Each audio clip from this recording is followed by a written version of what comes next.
Cześć, witam wszystkich w naszym kanale Start Your Business App. To nasz drugi odcinek cyklu, w którym gościmy Mateusza Kozłowskiego, mentora zespołów startupowych w akceleratorze EduLab, twórcę kilku zakończonych sukcesem startupów oraz menadżera inwestycyjnego w funduszach inwestycyjnych.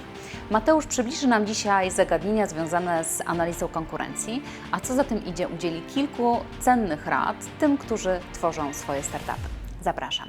Mateusz, przed nami bardzo ważna rozmowa, bo dotycząca konkurencji. Powiedz proszę, kiedy trzeba o niej pomyśleć? O konkurencji projekt powinien pomyśleć już na samym początku tworzenia, ponieważ warto jest, żeby sprawdzić, czy są podobne rozwiązania, zobaczyć, jakie są modele płatności, jak oni docierają do klientów, jak go profilują, żeby zbudować tą wartość unikalną dla naszego projektu.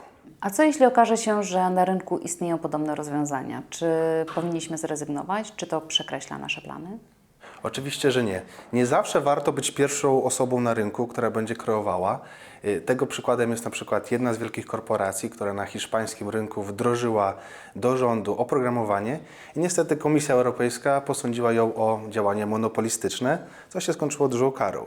Więc nie zawsze warto być pierwszym na rynku. Warto się też uczyć na podstawie naszych konkurentów, co zrobili źle, dlaczego im nie wyszło albo dlaczego wyszło, więc to oczywiście nie przekreśla naszych szans. Pracujesz z zespołami w naszym akceleratorze EduLab, także podczas wydarzeń zewnętrznych, takich jak hackatony, czy podczas naszego wydarzenia autorskiego EdCamp doradzasz zespołom. Powiedz, jakich rad im udzielasz, jeżeli chodzi właśnie o analizę konkurencji? Zawsze startupom podkreślam, że powinni zrobić takie konkretne 3 kroki.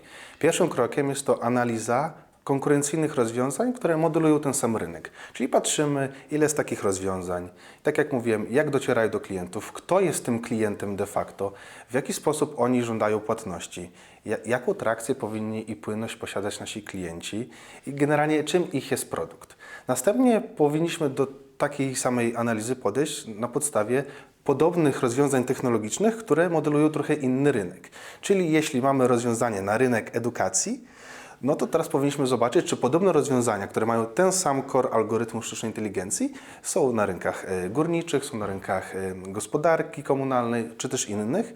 Dzięki temu patrzymy w różne rozwiązania, czy istniejący konkurent, który już jest na rynku, który już ma pokaźne środki finansowe, czy nie będzie mógł zaprototypować rozwiązania na inny rynek, gdzie próg wejścia będzie dużo niższy niż nasz.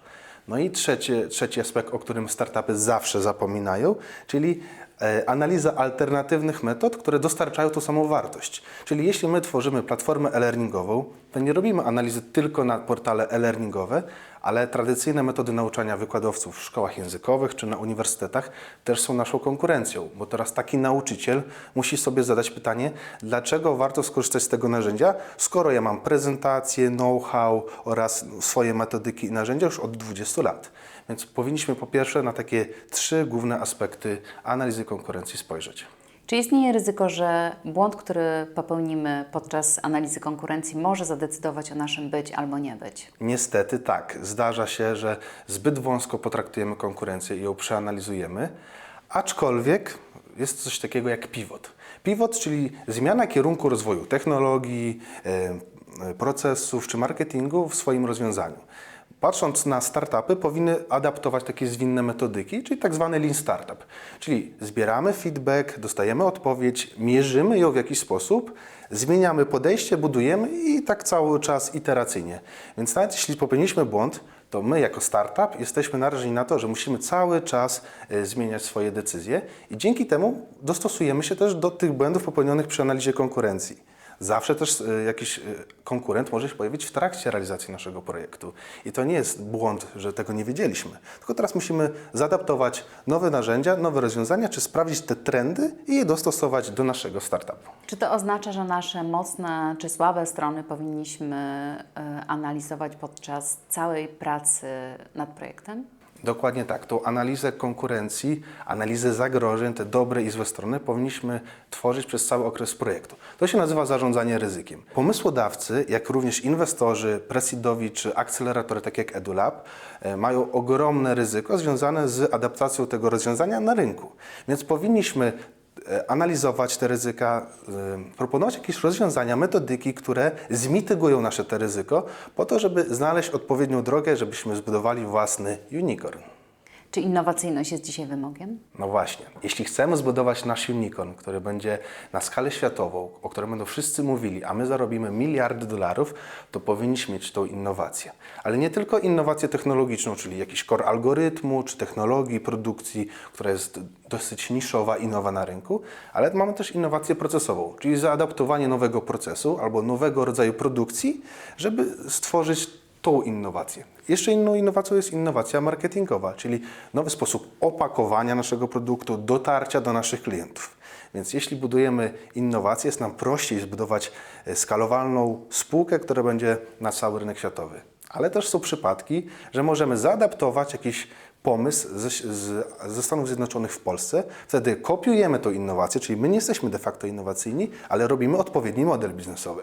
Czyli może to być tańsze, może być nawet droższe, ale to będzie inne dotarcie do klientów, inny sposób komunikacji i w inny sposób będziemy wchodzić na rynek. Więc kopiując, nie mając innowacji, możemy stworzyć naprawdę fajne projekty.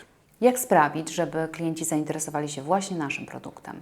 Po pierwsze, musimy znaleźć tą kluczową przewagę, czyli musimy spojrzeć na to, jaką wartość dostarczymy do klienta, którą on uzyska od nas, a de facto też tak zwany USP, czyli Unique Selling Proposition, czyli jaka jest nasza propozycja sprzedażowa, którą wdrożymy.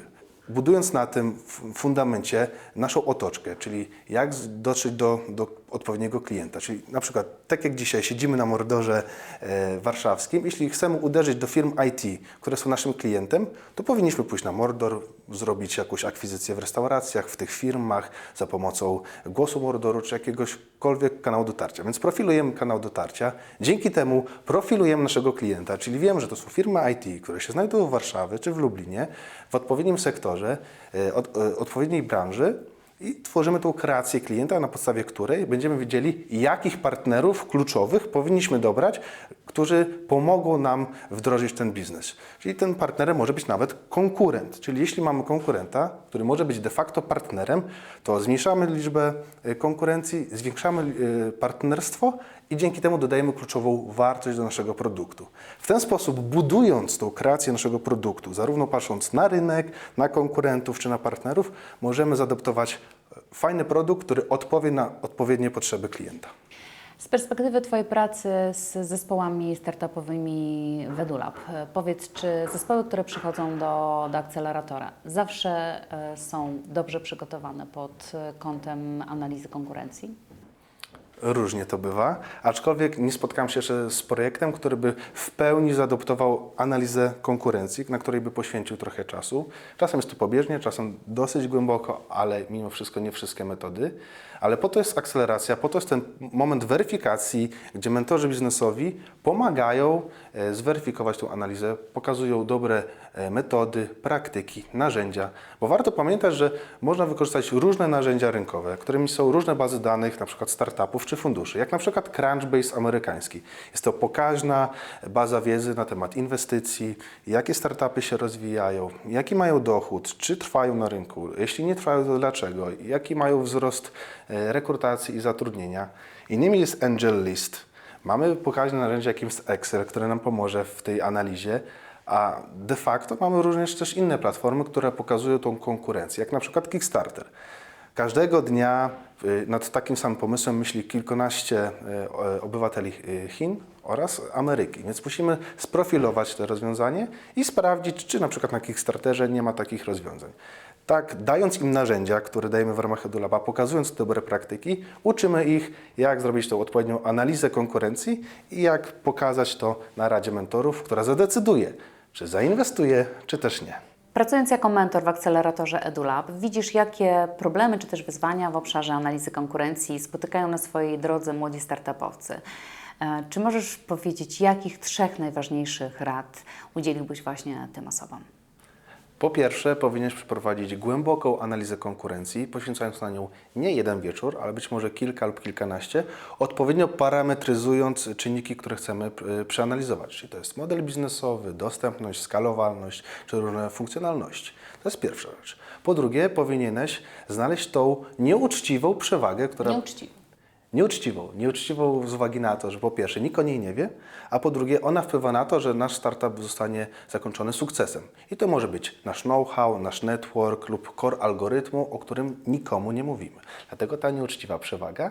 No i po trzecie, musisz zbudować odpowiednią propozycję wartości dla klienta, analizując swoją konkurencję, czyli de facto co Twój klient otrzyma od Ciebie w ramach realizacji jego potrzeby, która została zaadresowana.